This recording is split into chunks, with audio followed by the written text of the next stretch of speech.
So they Do had a much you higher guys know budget, about what's right? going on lately with the infamous Second Son? Like it came out and it was getting reviews, and apparently Sony tried to embargo reviews so that they couldn't talk about anything past the first power you get in the game. Like no one was allowed to show footage of or talk about anything beyond that point in the reviews. Fuck you.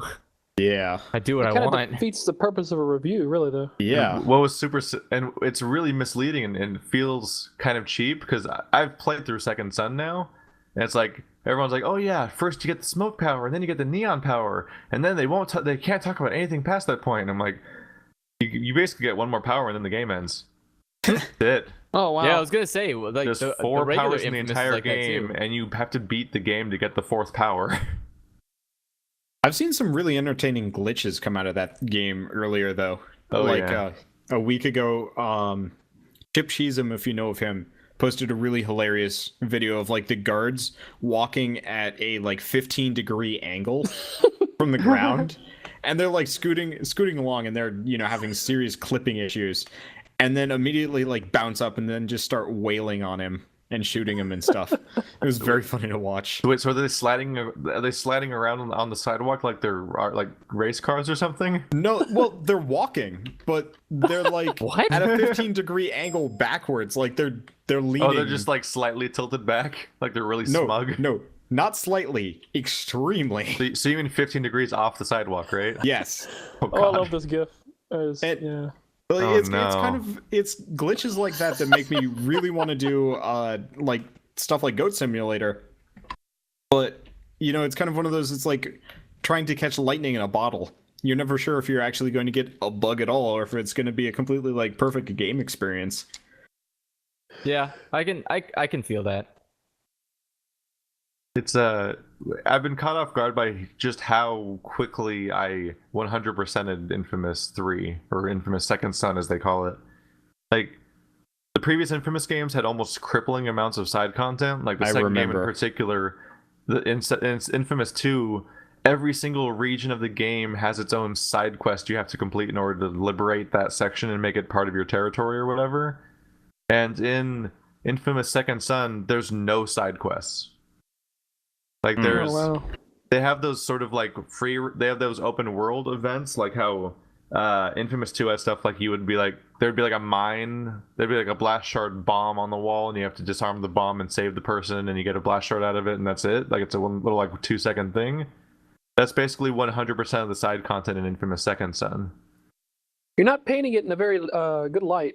Yeah. Not gonna lie. I got real mixed feelings about it because the game feels super short.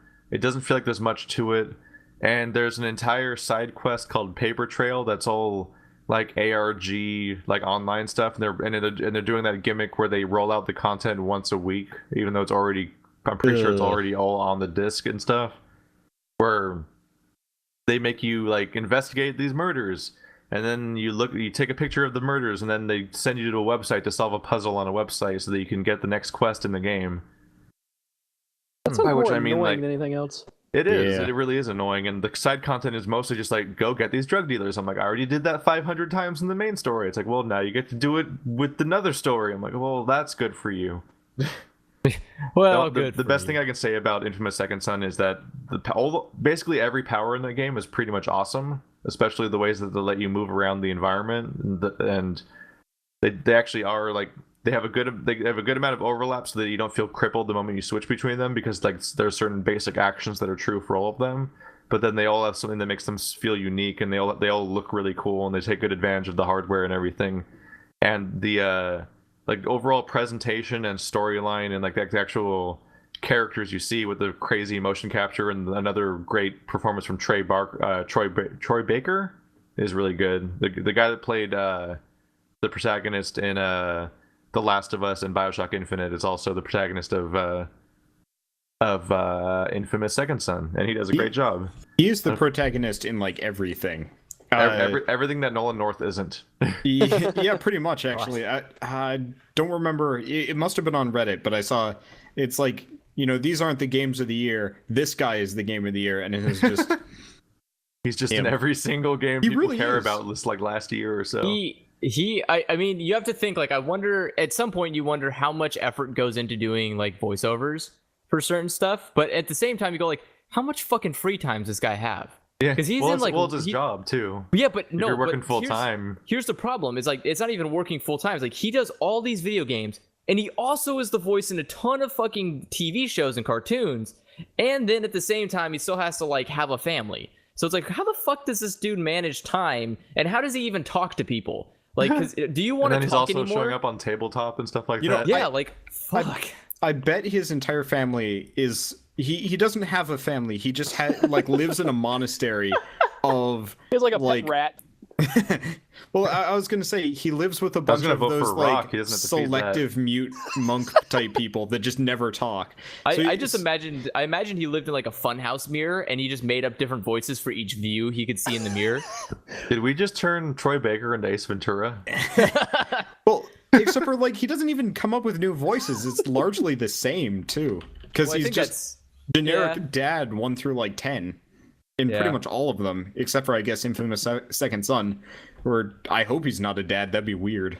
Well, Nolan North is like that too, though. I mean, I'd say the voices are pretty different between, say, Infamous Second Son and The Last of Us. Well, yeah, I was more thinking BioShock Infinite and Last of Us. Right, his generic protagonist voice. His generic middle-aged man protagonist voice. I like the fact that he seems to consistently be doing, especially lately, a lot of motion capture, because he seems to be really good at actually acting, basically, and so getting the chance he's got to a great face for it too. Yeah. Oh yeah, he looks like when he does the motion capture and the actual physical performance for the character on top of the voice, it actually makes the characters a lot more believable. Yeah. I'm glad they're doing that. I was replaying a little bit of Fable 1, and it's like open mouth, closed mouth when talking. It's like, oh, this is so weird. Oh man, audio. Speaking of that, in Dark Souls 2, but no NPCs move their mouths still. Still a thing. Every Souls game. Me. Every single character just stands there like a mannequin while dialogue happens at you. Do you see? I think you'd just be glad to make it to somebody without dying constantly.